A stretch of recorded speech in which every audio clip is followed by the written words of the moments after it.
Hi everybody, welcome to Spot On. I'm with Bill Neumann, the CEO of Group Dentistry Now. Bill, welcome to the show. Thanks, Abe. Appreciate being here. Of course. Bill, what's a DSO? That's a good question. So a DSO is a dental support organization, and you hear DSO thrown around quite a bit these days. 5 years ago, 6 years ago, it was Dental Group Practice, and now everybody seems to be a DSO.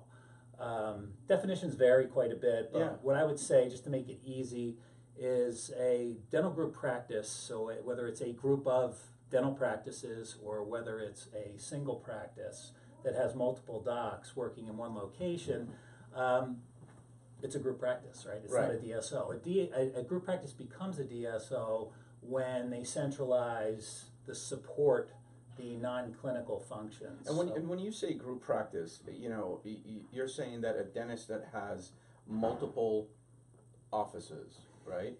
Typically, I mean, sometimes group practice is used, and this is why I think DSO is probably a better definition, because you could have 10 docs working in one location. Right, okay. Typically, a DSO or a dental group practice has multiple locations, and when that group practice, at least definition-wise, becomes a DSO, it's when they start to centralize the functions in one area that are non-clinical. So in other words, the procurement, the HR, possibly a call center. The marketing. Marketing, exactly right. And accounting, those types of services are actually done elsewhere, and then the clinical work is done obviously at the dental practice. Let's get into the benefits of that to the actual DSO or to that group, right? But before we do that, what are the benefits to the patient? Yeah, that's a really good question. So I think one thing that would be the most obvious, and all DSOs are different, so is the fact that from a patient perspective, or you look at them, I look at them as a customer, right? The patient's a customer. Yeah. Convenience. So most DSOs have specialists that rotate around the different locations. So in other words, a traditional solo practitioner that's a GP, if you had to have endo work done or ortho work done, would refer out. So you'd have to go to another location. So in most DSO settings, again, not all, if I'm a patient and I need a root canal, I can have that root canal done at the same location. I don't have to go elsewhere. I don't have to go to a doctor. It's not really it's somebody that I'm comfortable with. Right. So I go to the same office and I have a procedure that typically I'd have to go elsewhere for. Right, and you don't have to fill out, you know, more paperwork, and so it's also convenient from an admin perspective. Right. Got it. Absolutely. And then you also, and this is where it also benefits the docs as well, but from the patient perspective, is it's just typically run more efficiently because you have non-clinical people, business people, handling the business side of dentistry. Right. And the dentist can focus on the things that they're good at, which would be, the clinical work. And in terms of trends, right? I mean, we're seeing this in healthcare. There's consolidation on the hospital side. Right. What's happening within the dental industry from a DSO perspective? Yeah, so everybody wants to know, where it is now and where it's going to end up in 5 or 10 years, what the industry is going to look like. There are different percentages and numbers thrown around. It's really hard to say because everybody looks at what a DSO is. The definition varies. It's moving constantly. But what I can tell you is the consolidation continues. I think it's safe to say that around 20% of the industry it's 20% of dental practices are controlled by a DSO or a group practice. Wow. So that means that 80% are still solo. So we are just on the front end of that consolidation. So the industry is not consolidated; it's consolidating. I mean, and those numbers are tremendous because depending on what stat you look at, you're looking somewhere from 130,000 offices to maybe 115,000 offices, right? So that's kind of the range, is that right? Yep, it's around 100, I think around 110,000 offices, yep. And you're saying about 20% of those have already consolidated? Yes, yeah, about 20%. And the other interesting stat, and again, percentages vary wildly, but what I would say is that William Blair, they did a study, I believe it was a year ago, And while the DSOs are growing, as you can imagine, solo practitioners, that's actually shrinking. So they're down about 7% over last year. So I believe it was 2017, so it was from 16 to 17. Solo offices have shrunk by 7%, the number of locations, while DSOs are growing.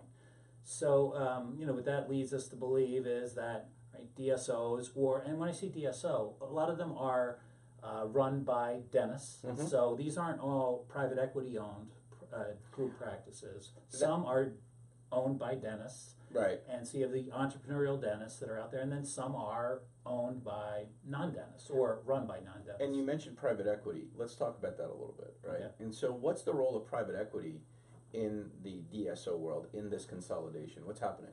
Yeah, so what private equity is doing is they are coming in and finding platforms being a group typically of practices that they like, and they feel that they can offer efficiencies, and of course one of the biggest things is funding. Right. They're going to give the dentists, and then also bring in, so you're going to have money that you didn't have access to before. Banks typically are very comfortable lending to solo practitioners. One location, maybe two locations. Once a bank, a traditional lender, gets beyond 2, 3, 4 practices, they get pretty uncomfortable because the industry has typically been so low, right? So they're just not used to that. So trying to get funding beyond that has been difficult, and that's where private equity can come in and take a share, an ownership, typically a majority, not always, but typically, and then give the dentist and sometimes non-dentists funding to grow. And so that's really where private equity comes in. The other thing that private equity is really good about doing is bringing in talented individuals to run the business side. And so where you have clinicians that are great at what they do, a lot of times they need help when it comes to running a business, and that's private equity can bring in some of their people that are MBAs, that have run other businesses before, and again create efficiencies. Yeah, and or recruit, right? Exactly.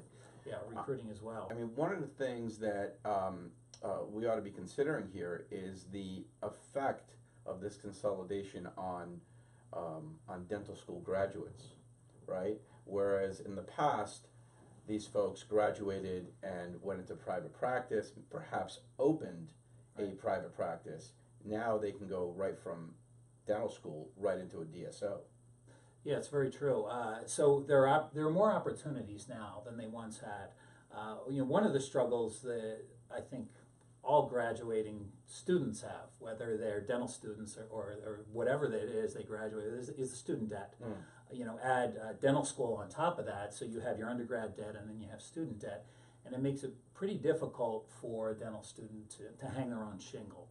So they still may have the opportunity to work as an associate somewhere, but what you're finding is DSOs are a great opportunity for your graduating dental students, the young dentists, to cut their teeth, right? To learn skills, to get the continuing ed that a solo practitioner can't offer them, the training, the mentorship. There's so many different things that DSOs can offer.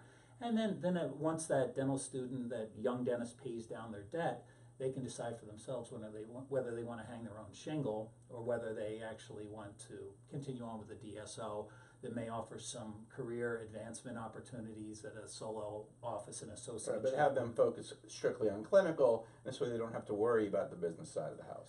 Right, and if they decide they want to get more involved in the business side, DSO may have those opportunities as well. Right, for sure. So it's still a relatively young phenomenon, but what are some of the risks that are involved with a DSO for both patients and the dental practice community? Right. Well, I think, the phenomenon, even though I think the terminology DSO is relatively new, the first DSO started back in the 70s. It wasn't a DSO, it was a group practice then. So it's not necessarily young. I think that today's model, where the support is separate from the clinical, is newer. And I think, so from a risk or the challenges, I don't think they're as great, because in the 70s, 80s, and 90s, and actually even into the early 2000s, there were some models out there. There were a couple publicly traded DSOs or group practices that failed.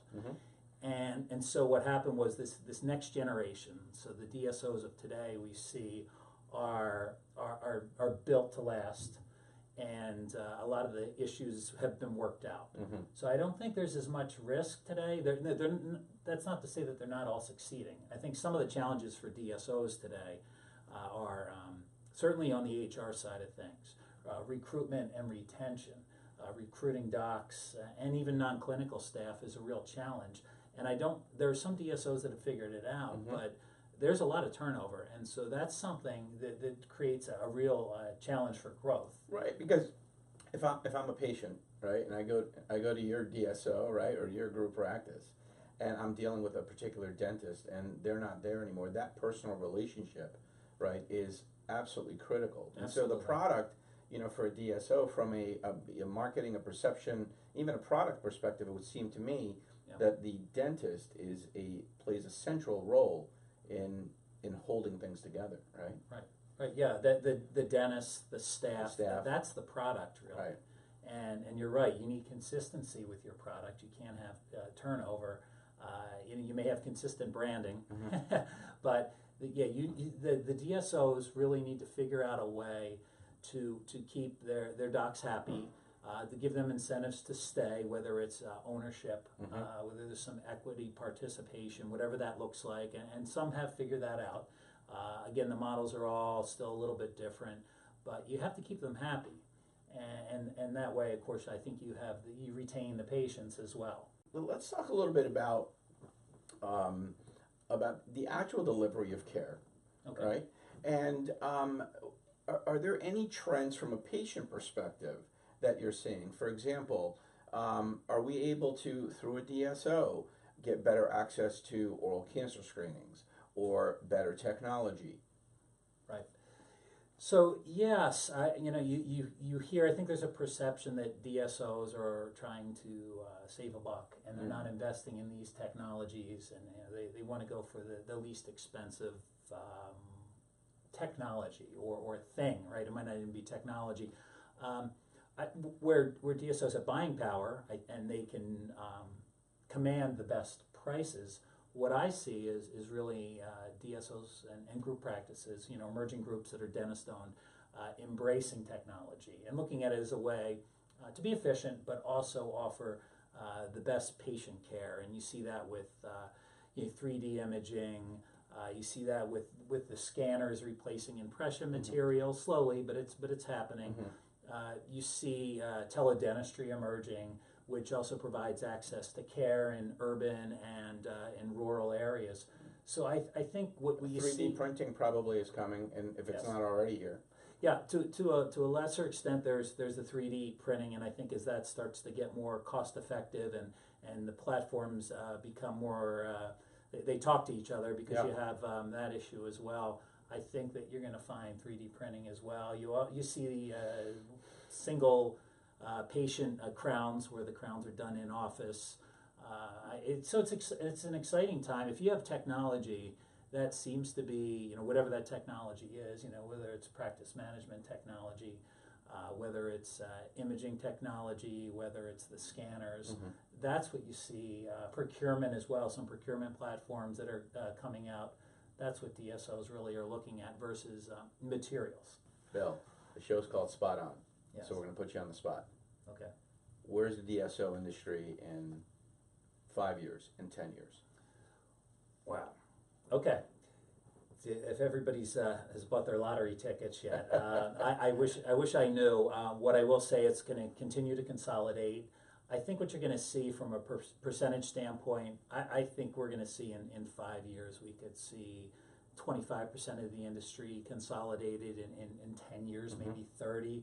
I think in the near future, in 15 years, half the industry will be run by some type of group, whether that is a DSO or Mm-hmm. whether the merger of medicine and dentistry, where hospitals and dental practices play more of a role together, where the Walmarts of the world and the CVSs of the world somehow integrate dental Mm-hmm. practices into their everyday business models, and Walmart's already doing that to a degree.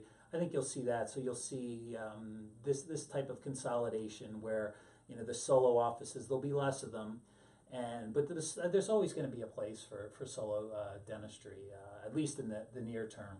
So let's say 50% in 20 years. And we'll throw that out there.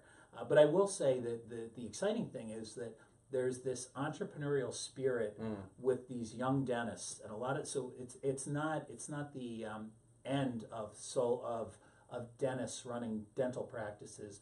I think what you're going to see are entrepreneurial dentists running dental groups in conjunction with non-dentist business people, which is exciting. Well, Bill, thanks for being that spot on. Thanks, Abe.